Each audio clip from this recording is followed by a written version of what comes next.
ব্যবসায়ী বলেন, আমলা বলেন, রাজনীতিবিদ বলেন, দখলবাজ বলেন, তাই না, দুষ্কৃতিকারী বলেন, তাদের তো দ্বারস্থ হয়েছিল আওয়ামী লীগ। কারণ হচ্ছে যে আওয়ামী লীগ জনরায় উপেক্ষা করে ক্ষমতায় থাকতে চেয়েছিল 15 বছর, যার ফলে আওয়ামী লীগের রাজনৈতিক স্খলন হয়েছে, দুর্বৃত্তদের মানে নরক রাজ্যে পরিণত হয়েছে দেশ। ইন্টারেস্টিং হচ্ছে যে এখানে শুধু রাজনৈতিক দলের কর্তৃত্ব না, রাষ্ট্র ব্যবস্থাপনায় যে রাষ্ট্রীয় প্রতিষ্ঠানগুলি আছে, আইন শৃঙ্খলা রক্ষাকারী বাহিনীর যে কর্তৃত্ব আছে, সেখানেও তাদের আনুকূল্য আছে ওই দুর্বৃত্তদের। 17 বছরে আওয়ামী লীগের প্রভাবশালীরা অনেক বিএনপির নেতা কর্মীদেরকে অথবা দায়িত্বশীল নেতাকে বাড়ি ঘর ছাড়া করেছে, তার সম্পদ দখল করে নিয়েছে।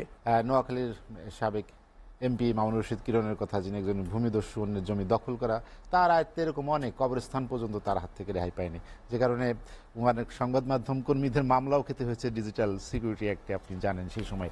তারপরে খাদ্যমন্ত্রীর কথা বললেন নওগাঁয়, মানে এরকম অনেক যে দুর্বৃত্তায়ন একটা প্রাতিষ্ঠানিক রূপ পেয়েছিল কিনা বিগত দিনে, আপনার কি মনে হয়? ধন্যবাদ আপনাকে, ধন্যবাদ বিরোধী সমালোচক এবং যারা এই মুহূর্তে এসএটিভির সাথে আছেন। দুর্বৃত্ত তো রন্ধে রন্ধে, আর দুর্বৃত্ত তো গত 15 বছর ধরে প্রতিষ্ঠিত হয়েছে। দুর্বৃত্তদের স্বর্গরাজ্য ছিল, সরকারি পৃষ্ঠপোষকতা ছিল, রাজনীতিতে অবাধ বিচরণ ছিল। সেটা সব শ্রেণী পেশার দুর্বৃত্ত বলতে পারেন আপনি। ব্যবসায়ী বলেন, আমলা বলেন, রাজনীতিবিদ বলেন, দখলবাজ বলেন, তাই না, দুষ্কৃতিকারী বলেন, তাদের তো দ্বারস্থ হয়েছিল আওয়ামী লীগ। কারণ হচ্ছে যে আওয়ামী লীগ জনরায় উপেক্ষা করে ক্ষমতায় থাকতে চেয়েছিল 15 বছর, যার ফলে আওয়ামী লীগের রাজনৈতিক স্খলন হয়েছে, দুর্বৃত্তদের মানে নরক রাজ্যে পরিণত হয়েছে দেশ। এটাকে স্বর্গরাজ্য বলা ঠিক হবে না, অনেকে বলেন স্বর্গরাজ্য, এটা নরক রাজ্যে পরিণত হয়েছে। তো সেই জায়গা থেকে তো রাতারাতি বেরিয়ে আসা যায়নি। আওয়ামী লীগ প্রধান এবং সরকার প্রধান শেখ হাসিনার পতন হলো নিকৃষ্টতম পতন, একটা গণ অভ্যুত্থানের মাধ্যমে। তার সহযোগী কিছু এমপি, কিছু মন্ত্রী, কিছু কেন্দ্রীয় নেতা অদৃশ্য হলো অথবা পালিয়ে গেল। তাদের যে সহযোগী যারা আছে, তারা তো আছে, যেগুলি তারা দখল করেছে গত 17 বছরে, অনেকগুলি দখলে আছে, দখল বহল তবিয়াতে আছে। কিছু হাতছাড়াও হয়েছে, কিছু আবার ভিন্ন শ্রেণীর দুর্বৃত্ত, ভিন্ন আদর্শের দুর্বৃত্তরা আবার সেখানে গিয়েছে।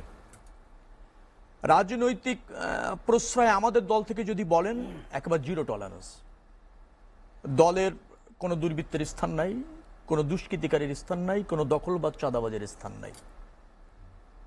পার্টি থেকে বলা হয়েছে যে যদি কারো সম্পৃক্ততা পাওয়া যায়, তার ভিতরে সাংগঠনিক ব্যবস্থা তার বিরুদ্ধে এবং আইনি ব্যবস্থা নেওয়া হবে। ইতিমধ্যে প্রায় 250 জনের উপরে সাংগঠনিক ব্যবস্থা আমরা নিয়েছি, যাদের কম বেশি সম্পৃক্ততা পাওয়া গিয়েছে। আমি একবার নিজে জেনেও বলি, সম্পৃক্ততা নাই, অভিযোগ এসেছে, তারপর সাংগঠনিক ব্যবস্থা নেওয়া হয়েছে, আইনি ব্যবস্থাও নেওয়া হয়েছে। এখন প্রশ্নটা হচ্ছে যে 17 বছরের দুর্বৃত্ত গণঅভ্যুত্থানের পর একটা অন্তর্বর্তীকালীন সরকারের সময়, অথবা আমরা একটা বড় রাজনৈতিক দল ক্ষমতায় নাই, ক্ষমতায় জনরায়ের ভিত্তিতে যেতে চাই, আপনি একেবারে পরিশুদ্ধ বাংলাদেশ সাথে সাথে পেয়ে যাবেন, সেভাবে দুর্বৃত্তায়ন কিন্তু না। দুর্বৃত্তায়নের শিকড় অনেক গভীরে। ধরেন দখলবাজ, যারা ভূমিদস্যু আপনি বলছেন, একেবারে বাংলাদেশের সবচেয়ে বড় বড় ধনীগুলিও ভূমিদস্যু। আপনি যদি বড় ধনী খোঁজেন, সেখানেও ভূমিদস্যু। তাদের কর্তৃত্ব কমেছে, নিয়ন্ত্রণ কমেছে, কমেনি। এবং ইন্টারেস্টিং হচ্ছে যে এখানে শুধু রাজনৈতিক দলের কর্তৃত্ব না, রাষ্ট্র ব্যবস্থাপনায় যে রাষ্ট্রীয় প্রতিষ্ঠানগুলি আছে, আইন শৃঙ্খলা রক্ষাকারী বাহিনীর যে কর্তৃত্ব আছে, সেখানেও তাদের আনুকূল্য আছে ওই দুর্বৃত্তদের। তারা ম্যানেজ করে, তারা পারচেস করে, তারা ধরেন অদৃশ্য শক্তির ক্ষমতাবানদের সাথে থাকে, আবার কখনো দৃশ্যমান শক্তির ক্ষমতাবানদের সাথে থাকে। যেমন যে দলটি ক্ষমতা আসবে, সেখানে তারা আপনার ওই রাজনৈতিক দলের সাথে মিশে যায়। রাজনৈতিক দলগুলি পরিপূর্ণভাবে পরিচ্ছন্ন হতে পারেনি। আর আমাদের দেশের রাজনীতিটা এবং মানুষের জীবনযাত্রাটা দেখবেন যে একেবারে বহুমুখিতা আছে। প্রত্যন্ত অঞ্চলে যান, সেখানে দেখবেন যে ভালো মানুষের রাজনীতি করার বা রাজনীতির সুযোগও কোনো কোনো সময় কম থাকে।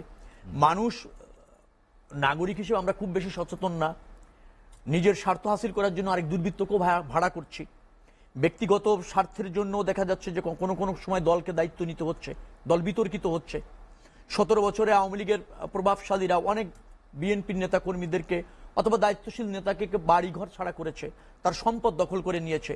আওয়ামী লীগ ভেঙে যাওয়ার পর বা পালিয়ে যাওয়ার পর বিএনপির অনেক নেতা আছে বা অন্য দলের অনেক নেতা আছে, সেটা পুনরুদ্ধার করতে গিয়েছে, সেখানেও গিয়ে সে বিতর্কের মধ্যে পড়েছে।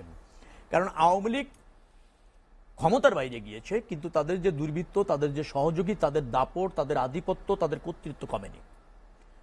এবং সেইটার থেকে জনগণ অথবা ধরেন অন্য রাজনৈতিক দল পরিত্রাণ পেতে গিয়ে নিজের জানমাল রক্ষা করতে গিয়ে বিতর্কের মধ্যে পড়েছে। তবে চাঁদাবাজ এবং দুর্বৃত্তদের কোনো রাজনৈতিক পরিচয় থাকা উচিত না, এবং সেটা কাম্য নয়। সরকার, আইন শৃঙ্খলা রক্ষাকারী বাহিনী এ ব্যাপারে জিরো টলারেন্সে থাকা উচিত, তাদের গ্রেপ্তার করা উচিত, ইনিশিয়েটিভ নেওয়া উচিত। কিন্তু দুঃখজনক হলেও সত্য যে বাংলাদেশের অনেক কিছুতে ব্যক্তি সম্পর্ক কাজ করে, আত্মীয়তার সম্পর্ক কাজ করে। আইন শৃঙ্খলা রক্ষাকারী বাহিনী প্রত্যক্ষ পরোক্ষভাবে কোনো কোনো সময় দুর্বৃত্তদের পক্ষে থেকেছে বা থাকে, সুবিধা পেয়ে হোক, ব্যক্তিগত সম্পর্কের কারণে হোক, থাকে, যার ফলে দুর্বৃত্তদের তো চিন্তার মধ্যে একটা দুর্বৃত্তায়ন আছে। মানে সে কাকে কখন ম্যানেজ করে, কিভাবে তার আধিপত্য, কিভাবে তার কর্তৃত্ব, কিভাবে তার স্বার্থ রক্ষা করা যায়, সে ব্যাপারে কিন্তু সে খুব পারদর্শী।